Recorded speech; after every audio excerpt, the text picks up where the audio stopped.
नाज़रीन, मेरे कप्तान की हुकूमत को गए और मेरे छोटे कायद की हुकूमत को आए 1 साल पूरा हो गया है। साल गुज़िश्ता में हालात और वाक़यात की रफ्तार बहुत तेज रही। इस 1 बरस में मुस्लिम लीग नून के हवाले से जहां बहुत सी गलतफहमियां दूर हुई, वहीं काफी सारी खुशफहमियां भी खत्म हो गईं। मेरे कप्तान की 3.5 साल कारकर्दगी और बेलगाम महंगाई के सताए अवाम को तवक्को थी कि तजुर्बाकारों की हुकूमत आई है तो अब अवाम को कुछ रिलीफ तो मिलेगा, लेकिन मेरे छोटे कायद ने अवाम की ये आरजू खाक में मिला दी। इस वक्त हालात ये हैं कि लोग मेरे कप्तान की हुकूमत को मौजूदा हुकूमत से कई गुना बेहतर करार दे रहे हैं। मौजूदा हुकूमत की मकबूलियत का ग्राफ इतना नीचे आ चुका है कि ये किसी भी सूरत इलेक्शन में जाने को तैयार नहीं।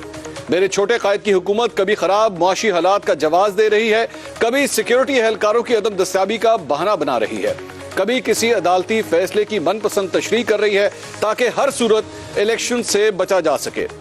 नाज़रीन, गुज़िश्ता अप्रैल से अब तक सियासी और मुआशी महाजों पर हुकूमती कारकर्दगी किसी भी हवाले से मुतासिर कुन नहीं रही। महंगाई की शरह जो अप्रैल 2022 में 12% थी, अब 45% तक पहुंच चुकी है।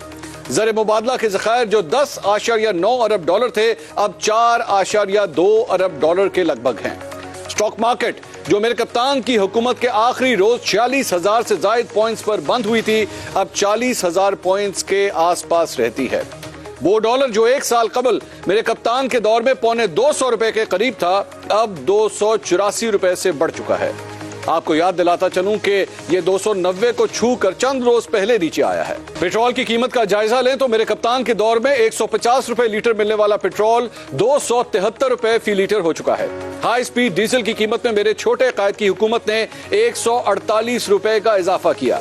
बुनियादी जरूरियात के हवाले से देखा जाए तो 1 किलो घी जो गुज़िश्ता अप्रैल में 450 रुपए किलो था, अब 650 रुपए फी किलो में मिल रहा है। 1 दर्जन अंडों की कीमत दुगना होकर अब 250 रुपए हो चुकी है।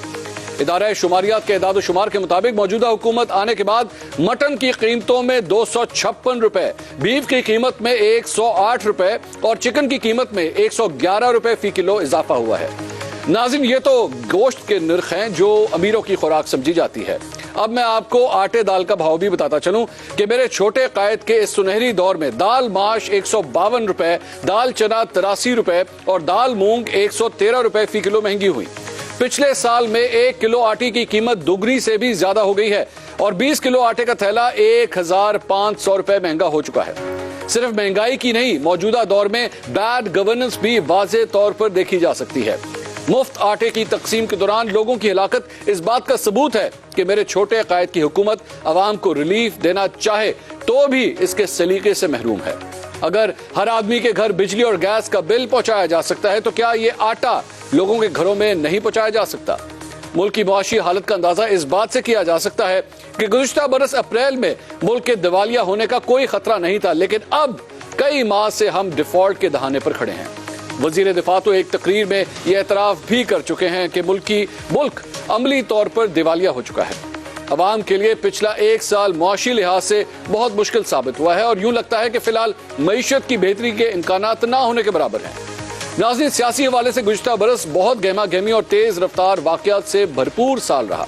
मेरे कप्तान के खिलाफ तहरीक अदम एतमाद कामयाब हुई और वो अपनी डायरी उठाकर वज़ीर आज़म हाउस से बाहर निकल आए। यूं वज़ीर आज़म बनकर मेरे छोटे कायद की वो ख्वाहिश पूरी हुई जो उनकी जिंदगी की हसरत बन चुकी थी। मेरे छोटे कायद का शौक तो पूरा हो गया, लेकिन बतौर वज़ीर आज़म उनकी कारकर्दगी ने उन सब लोगों की तवक्कुआत पर पानी फेर दिया जिन्होंने उनसे लंबी चौड़ी उम्मीदें बांध रखी थी। बतौर वज़ीर आला बेहतरीन कारकर्दगी दिखाने वाले मेरे छोटे कायद यहाँ लोगों को मुतासिर ना कर सके। ये दुरुस्त है कि मेरे कप्तान ने हुकूमत को एक दिन भी सुख का सांस नहीं लेने दिया।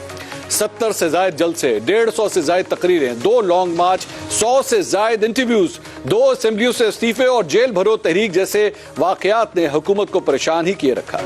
लेकिन इसी तस्वीर का दूसरा रुख भी है। मेरे छोटे कायद की हुकूमत ने मेरे कप्तान और उनके पार्टी रहनुमाओं पर 150 से ज्यादा मुकदमात बना दिए। तहरीक इंसाफ के बहुत से सीनियर रहनुमा जेल यात्रा कर चुके हैं। दोनों लॉन्ग मार्चेस के दौरान हुकूमती कुव्वत का बेदरेग इस्तेमाल किया गया। गोया ना मेरे कप्तान हुकूमत को चैन से बैठने दे रहे हैं और ना हुकूमत मेरे कप्तान को तसल्ली से बैठने दे रही है। अलबत्ता यह कहना गलत ना होगा कि गुजरे हुए साल में अवामी मकबूलियत के हवाले से मेरे कप्तान ने काफी कुछ हासिल किया है और मेरे छोटे कायद ने काफी कुछ खोया है। इलेक्शन के